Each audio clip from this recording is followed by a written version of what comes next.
এলেন মহাদেব বিষয়ের 1 বছর পূর্ণ হলো মঙ্গলবার থেকে। 14 কি বলবেন? আমি একটাই কথা বলবো, চরম অত্যাচার করে হিটলার চিরস্থায়ী হয়নি, চরম অত্যাচার করে চাউসেস্কু চিরস্থায়ী হয়নি, চরম অত্যাচার করে নন্দীগ্রামে শুভেন্দু অধিকারীও চিরদিন থাকবে না। ইতিহাস সেটা বলে, ইতিহাস আবার 2026-এ নন্দীগ্রামের মানুষ সেটা প্রমাণ করবে। গতকাল ভেতুটিয়া তো বললাম যে মানুষ যখন তার পায়ের তলা থেকে মাটি সরে যায় তখন তার একমাত্র পথ থাকে সন্ত্রাস।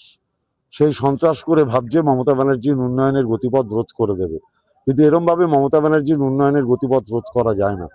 যদি সত্যিই তিনি নন্দীগ্রামের গরিব মানুষের কথা ভাবতেন তাহলে তিনি কেন্দ্রকে, যাতে এরা এনআরইজিএস এর কাজ পায় তার ব্যবস্থা করতেন, যাতে গরিব মানুষেরা মাথার উপরে একটা ছাদ পায় তার ব্যবস্থা করতেন।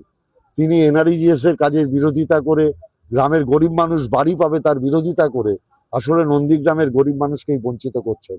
নন্দীগ্রামের গরিব মানুষ 2026-এর জবাব দেবে। দাদা, আপনি একটা বলছিলেন যে এখানে একটা ওনার মূর্তি বসাবেন যাতে করে মানুষ আমার দল, আমি জেলা সভাপতিকে বলেছি, আপনারা নিশ্চিন্ত থাকুন, ওর এখানে ওর শহীদ বেদি বলেছি, মূর্তি বলি, শহীদ বেদি স্থাপিত হবে।